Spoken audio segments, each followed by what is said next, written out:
WNST, Towson, Baltimore, and Baltimore Positive. We are positively into what feels like the winter months. And, if it feels like the Super Bowl, when it ends this late, it's like March all of a sudden, and we got St. Patrick's Day around the corner and tax time around the corner as well. So, I get Leonard Raskin on every week. We talk about money and finance and the American dream. Sometimes we mix a little football or baseball or basketball or hockey or even NASCAR in.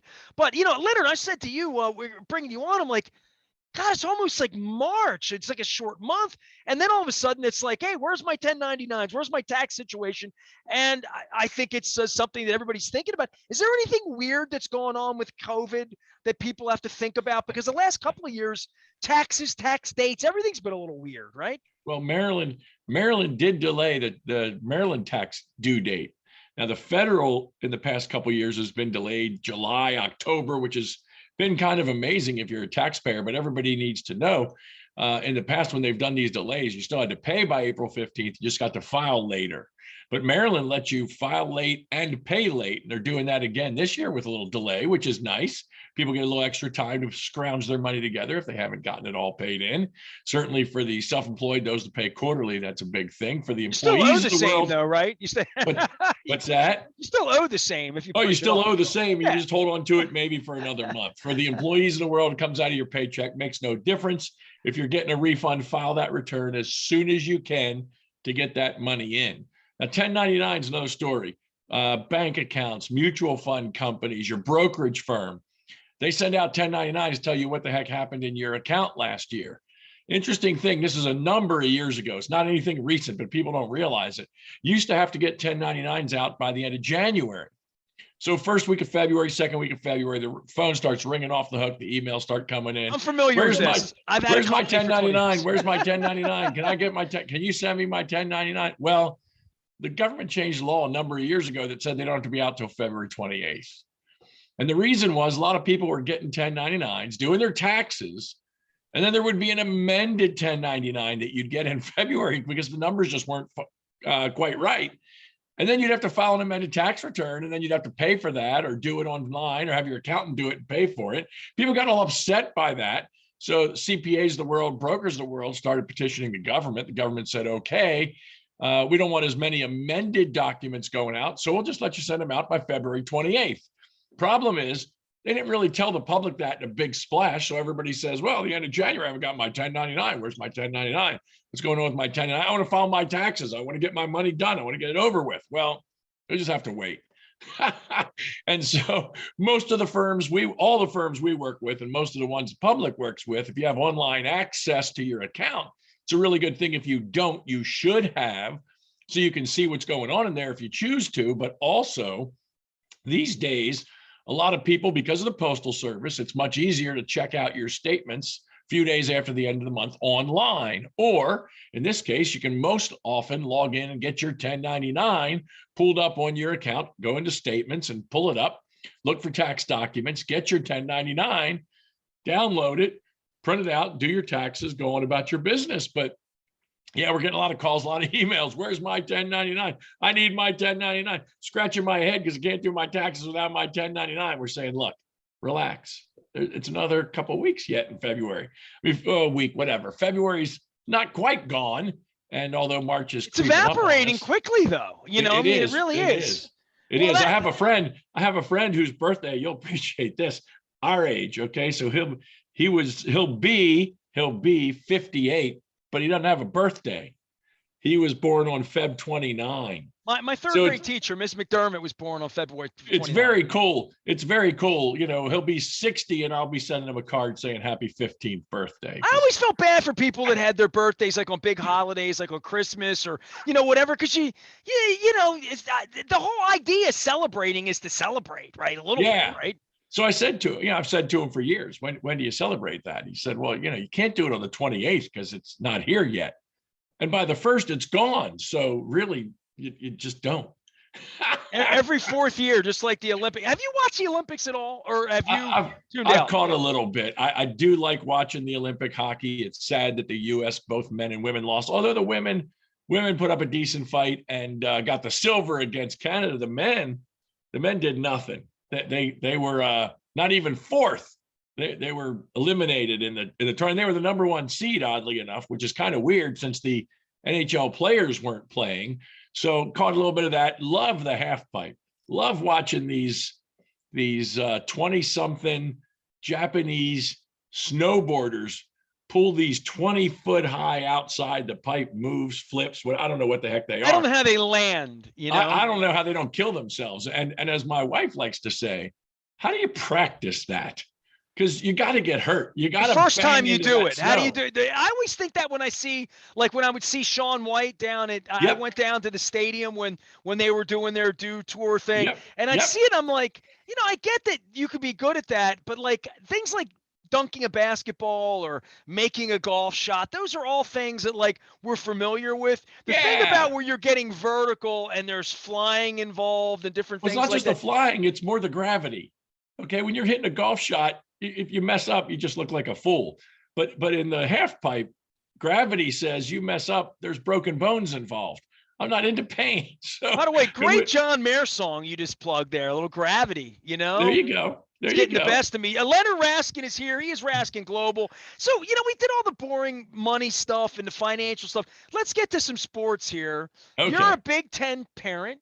Yes. I guess I'm a Big Ten fan because I was born a Terps fan. Even wherever they play is where I am. Right. Well, the Juwan Howard thing is going to be the story of the week. And look, if it were any basketball coach, if it were any coach, of any college, and any, this were gymnastics, if this were lacrosse, but the fact that this guy's a legendary member of Michigan, a guy who's honestly been kind to me when he was a bullet back in the day. I don't have any angst with that, but like, you can't keep your job and do that, right? Like, I mean, you're supposed to be a role model to your kids. And I think that's the big thing. And I think they'll come after him hard. I watched the game and I saw the ending and it was troubling. And the post-game story was all about the timeout at the end of the game that Wisconsin called with, I think it was 13 seconds left. And he wasn't enamored with that call. Well, the Wisconsin Badgers were winning big. They put in all their second, third team guys, and he had his starters in with a full court press. Well, if I'm Wisconsin's coach, I might call a timeout to help my guys that aren't first stringers realize that, you got to play this out. And sometime you might be in a game when this happens and it matters. He called them over and said, we need to talk about this. At least that's what it looked like to me as a fan. And that's what the announcers were mentioning. And then lo and behold, after the game, Wisconsin's head coach walked through the line. He shook everybody's hand. He was talking to everybody. And Juwan was just about to walk right past him. He was going to walk right past him. That's what it looked like. And they had the cameras on him. And the Wisconsin coach tried to put out his arm. And I think he got Juwan's bicep and was trying, it looked like maybe stop him to shake his hand, to chat. And then, man, something was said about your mother or my mother or your cousin or something. Well, I saw Howard had the mask up and then the mask came down. He took the mask down and he swung at him. Now, granted, he's clearly a basketball player because he didn't punch him. It's not a hockey player. He swung at him and kind of. He swung at the assistant, didn't he? Yeah, and kind of hit his head or something. So, but then it went crazy. For a little while. Then they got it under control. Everybody walked off the court. Yeah, but I'm Ron guessing Artest kind of crazy for a minute, right? Yeah, I'm guessing there's got to be a Wisconsin suspension for a game or so. There's got to be a Big Ten something. And hey, look, we know how college is. It's a fickle world. And although they lost some good players, they were expected to be really good this year. And they're in the lower half of the Big Ten. They're having a really bad season. I don't think they get rid of them for this, but if they wanted to, this would be a reason. Well, you wonder what can you get away with, right? I mean, we wonder that politically, we wonder that socially, we wonder that. That's right. What am I allowed to say on the internet, and what's going to cost me my job? And I would think punching somebody in that position, you probably can't keep your job. I don't know that there's a mea culpa or an I'm sorry. It's just it's off the plank. It's against the rules. And I'm sorry, I shouldn't have done that. I overreacted. If it was going to come, should have come in the post-game press conference, and it didn't. It seemed like Yeah, you Sunday immediately afternoon. 10 minutes after that think that probably wasn't a good idea. Yeah, well, you know how it is. They stick that microphone right in front of your face no matter what you just did.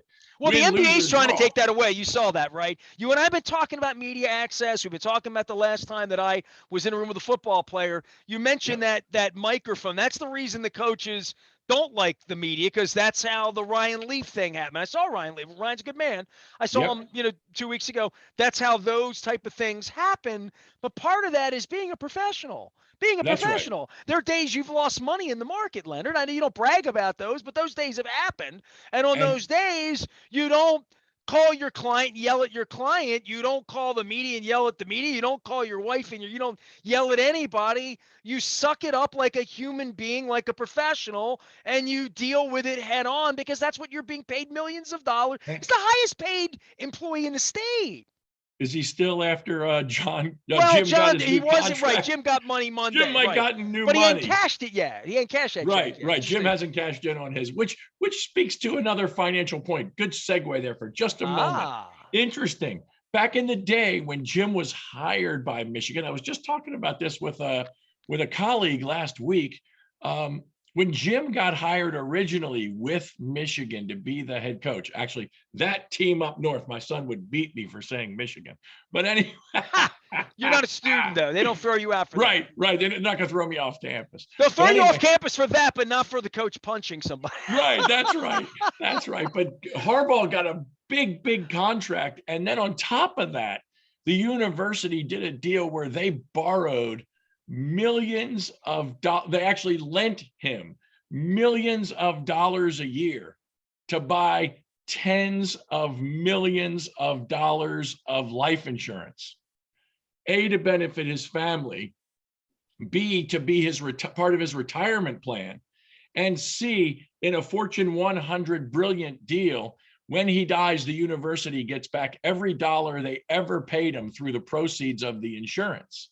So it's a brilliant deal that a lot of big, big public Fortune 150 companies, et cetera, do. And he got that deal, and now he's re-signed a new deal, and I imagine that's part of it going to continue. It hasn't come out yet, but he's got it's numbered to be, and they're not putting out the specifics, but it's about $75 million of life insurance on his life. That net of retirement and net of the school, his family still will get about $30 million when he dies, depending upon what he takes. What a brilliant financial structure that is. And so maybe Juwan Howard is now higher paid than him. That could be, and I hope somebody did the good deal for him too. But I'd hate to see that deal go away. But my goodness, you're right. When the market goes down or when somebody calls askance, you got to answer the question, and you don't swing on them. But he swung on them. So we'll see what happens in the time after Sunday afternoon when this all settles out. Leonard Raskin is here. I wish I had my investments around here. I used a bunch of them out. I needed them in California. I had a little coffee breath in the morning. You can find him at RaskinGlobal.com. Also doing an online seminar on March the 2nd. We're going to be telling you more about. I want to take this in the money with you. We did a lot with the Ravens and Sashi Brown and Dick Cass and where they're going. And this week, the Orioles had a press conference with a guy named TJ Brightman, who once had me my face on a dartboard at You 1300 say a 20 years wanted ago. poster? Yeah, he did. He had my face. Literally, TJ Brightman put my face on a dartboard for the salesman to throw darts at my face back in 1999 at 1300. So he has a press conference with Brandon Scott. They announced the Paul McCartney thing. And believe it or not, I went up to the website because I got the date before anybody. Like on Friday morning, I said I was going to get that first. And it's a little game I play when I get my Yeah. reporter hat on. 5 in the morning, I had the date. I went to the Orioles website because the person that gave me the date's impeccable. Like, I've Yep. been doing this my whole life. He's an impeccable source. If this person said it's that date, it's that date. And he sent it to me, and I'm like, June 12th. Maybe he meant July 12th, maybe the All-Star break. Let me look it up. And then I went onto their website to click on their schedule and saw that they're out of town that week. And I'm like, well, my source is impeccable. If he says it's June 12th, I'm going to tweet that it's June 12th at 5:30 in the morning. And I did. And at 10 o'clock in the morning, I was right. And it was June 12th. But what I found, I went to the Orioles website and there's like nothing on it. And I had heard about it when MLB, when the day that they locked out All of the Yeah. stories about the real players are gone. It's all of this sort of fluffy, weird nonsense that's going on.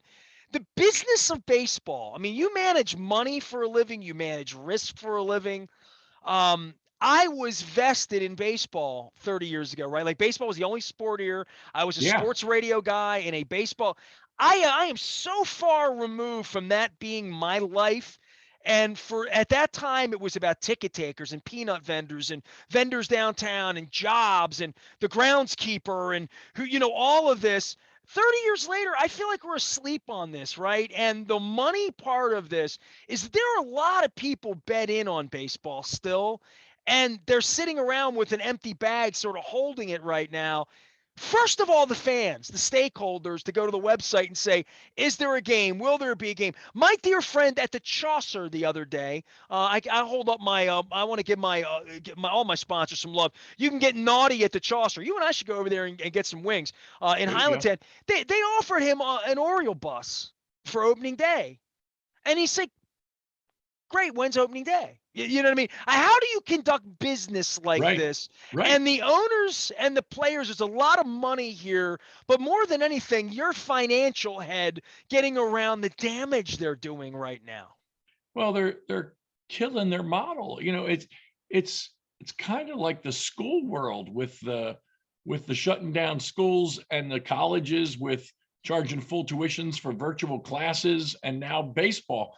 They're shooting their own model in the foot. They're telling you these things that we normally do aren't important. I mean, in this town, and I guess there are a few people, but personally, I got to tell you, Ness, I'm not even paying attention to it. I know they're not at spring training and they're supposed to be, but beyond that, I'm not missing a thing. I don't even care. The And that's a opposite of shame. love That's is a not shame. hate, it's indifference. That's right. It It's is indifference. absolutely an apathy. And I don't know around the country, I'm a sports guy. I love flipping on Sports Center and catching up on things. You really are. I mean, I'm getting older, and I don't love it the way I did. You know this. I mean, we talk about it all the time. Right. But you still really love it. You were watching I, NASCAR. You were literally watching oh yeah, Wisconsin dribble against Michigan, and Big there are Ten. few I'm of catching the us Big left Ten. who feel Right. that way about it. And Right. And the I'm flipping on baseball fan, ESPN, and they're not even talking about it. It's not even a thing. it's They're not talking even a about news. they're talking about basketball. They're talking about the Olympics a little. The Olympics were almost non-existent. It was like 2-minute blurb on the news of, hey, guess what? Michaela Schifrin didn't win. And then the Russian girl and the accident there and the drugs bad, and just bad, very bad. But baseball in this town, I think you're right, man. They're shooting them. I think they're just shooting themselves in the foot. Now I did read an interesting article that is it John Angelos, right? He's the one in charge. yes. That he basically came out in that press conference, and I didn't see it, but the McCartney whole thing, and apparently there was some conversation with Brandon Scott, the mayor, and talking about a commitment to Baltimore and to being in Baltimore for a long time. I found that interesting. I hadn't heard that before, but that apparently happened. Well, all of these things happen when they have a lease. And as I say to Don Moeller, Don't they just have a year? talk, Isn't it just a year? 2 years. They have this year and next. But Right. it's talk. And Hogan's only going to be there. I mean, I'm on the campaign trail all summer. Who knows? Nobody knows who the next governor of the state's going to be, whether it's going to be right, left, male, female, white, black, east, Wide west, open. city, Wide county. open. It is completely wide open. And as I've talked about, last week I had Luke Broadwater on. We had, we've had some of the banner folks on as well. We have Justin Fenton this week. It is, if they believe getting it done with Larry Hogan is paramount, tick tock. They better get on it. And I don't know what the ask is, but in a lot of cases, the ask is dramatic in Atlanta, in Chicago, and other places. I don't know what the dramatic ask would be or whether they're smart enough to ask for it. John's not dumb, but I also know what Portland and Nashville and Montreal and these other places want to do and what Tampa and Oakland aren't doing and what Dallas, Arlington just built them a new stadium. Yep. They had a perfectly fine stadium, right?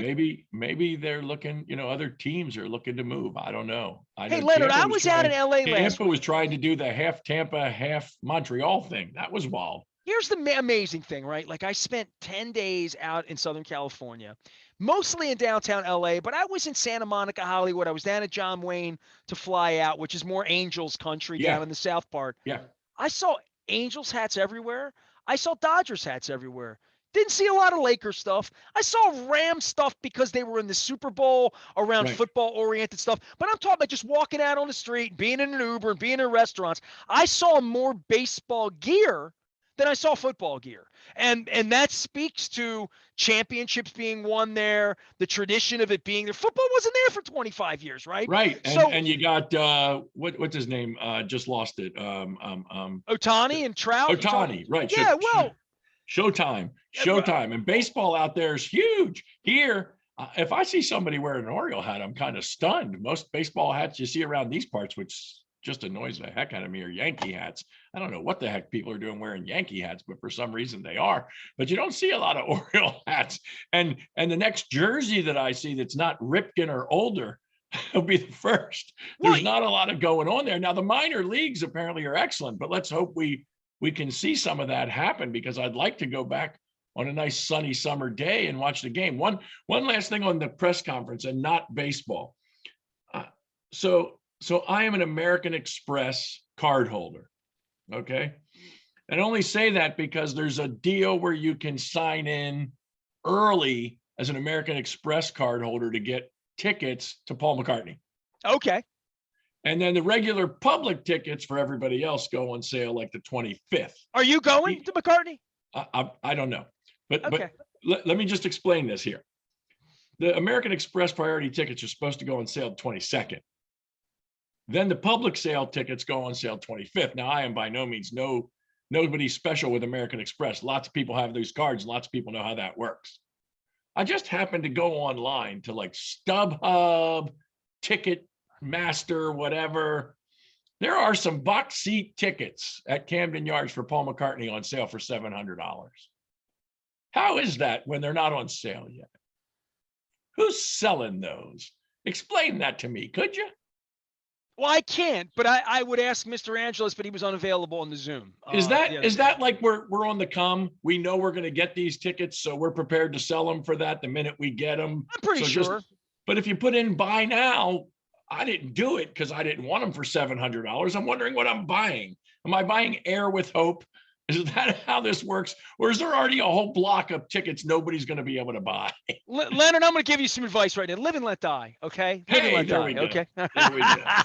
Leonard Raskin and I working some Paul McCartney magic. We'll March 2nd, you're doing a symposium on folks and their money. I have attended this. You and I are working together in the real world right now, trying to put some things together about all of this. For a lot of folks, it's intimidating, right? I don't need to tell you. Absolutely. This is what you do for a living, running into people and trying to bring them from peril to safety to some degree, right? Yeah, March 2nd, 6:30 p.m. It's a Zoom. We'll make sure you have the link, get it posted up on the site. It's a Zoom session, and this one is going to be a couple things. First, we're going to introduce a series. We are going to be doing a series of sessions on money and investing throughout the year. And we've got a full calendar for the entire year hooked up from March to December. We're going to have the dates. We're going to have the times. We're going to let you know what the subjects are. And then in this session, we're going to be talking specifically about what a lot of people are worried about right now, and that is inflation. Cost of gas is up, cost of meat is up, cost of turkey's up, cost of chicken's up, cost of everything seems to be up. Why is that? What does it mean to me? How do I overcome that? What do I invest in to outpace that? How do I win this financial world? And then right along with that is the increase in interest rates.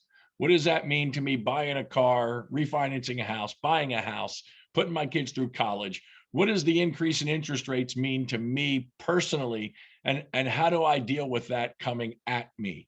Does it mean variable loans with increasing potential rates aren't a good thing? Does it mean I should have fixed rates? How do I maneuver through this period of time while things are where they are? So we're going to have a conversation about that. And then we're just going to open up the evening to Q&A. So these sessions are going to be, we're calling them To Your Wealth. So we're going to have a conversation about your money to your wealth. So if you want to have a drink, I don't care if it's water, milk, juice, soda, or your favorite alcoholic beverage, we're going to toast to your wealth. We're going to do one of these a month. and we're going to have no longer than an hour with full time for Q&A, and they're all going to be open to anything you want to Q&A about. So come. It's a completely non-intimidating environment. It's a webinar setting, so your face won't be on. You can even change your name in the sign-in so that you're not who you are, so that if you ask a question in the chat, nobody knows who's asking. We don't care who's asking. Our goal is to answer questions that the public has, that people have about their money and want to know in these times how to get ahead, how to achieve your American dream. And as you said, how to get from peril and scarcity to safety and abundance. That's what we want people to Leonard, look at. I took a picture in California, and I know, you sit on the right side of the aisle. I oftentimes sit on the left side of the aisle. Sometimes I'm off the aisle altogether, especially like the death penalty and various things where I'm a little different. I took this picture, and I want to share this with you and the audience here. I took this in California. You can see it says Los Angeles here. There you go. There you go. I did not share it out on the internet, but I thought it was worth sharing. It is not that bad here yet, but I hate to say, in the spring, as we get closer to Memorial Day, it might be coming. I hope not. But that's one of the only states in the country that likes taxes more than us here in Maryland. Not us meaning you and me, us meaning the people down in Annapolis that passed the laws against us. So that's got a lot of cost in it. It's got a lot of tax in it, and let's hope ours doesn't get crazy like that. But that's what you have to live through. And out there, you got 13% income tax. Here, it's not quite that bad, but 13% income tax and $6 gas will set you back. The sand was nice. The air was fresh. Yeah, the air's fresh, and that's good. But it's because, you know why it's fresh? It's because all the U-Hauls have left the state for Texas and Florida. Someone and has to pay for all those palm trees, it turns out, and right? You know what? When they make them pay for it, they're driving them out. So we'll see. But hey. Well, I took that picture for you. I figured you when you said inflation, I knew I'd be able to pull that one right up. Leonard Raskin joining us here. Price. Yeah, I mean, for those of you listening, the gas was over $5 a gallon, and I'm looking on with absolute shock and awe, as they say. Leonard, I hope that we get back on track here. I'll be back to talking football. We have this, the Ravens power thing with the ownership and leadership and the draft and the combines next week. So lots of things going on. I saw the USFL is back. I got to get Jeff Pearlman on. Jeff Pearlman. What is that? Jeff Pearlman's actually the guy that wrote the John Rocker story at Sports Illustrated. I've known Jeff a long time. He wrote a book called Football for a Buck about the entire history of the USFL. That was a crazy lawsuit, wasn't it? Yeah, so I'm going to get Jeff on to talk about it. They won. And when I saw that, it was the, what was it? Trading Places, right? The old movie. $1. They bet $1 whether they could take Eddie Murphy and make him into Dan Aykroyd. And the USFL, I remember it like it was yesterday. It was they sued in federal court the NFL. They won the suit, and what did the judge award? I was in Jamaica when that award came down, and I remember getting the USA Today like 2 days later, and I'm like, $1? Is that a misprint? Did they get that wrong? Leonard Raskin is here. He can help you take $1 and squeeze $1 and grow $1 if your lawsuit nets you $1 in the USFL. You can find him at Raskin Global, and of course on March 2nd doing a seminar. And Leonard's here each and every week as well. Always good to visit with you, man. We'll talk some hockey next week. All right. You got it. Leonard Raskin joining us here. I am Nestor. All of our sponsors. We're going to get back on the road with the Maryland Crab Cake Tour, taking Leonard over to Pappas, maybe the one in Parkville before it's all over with.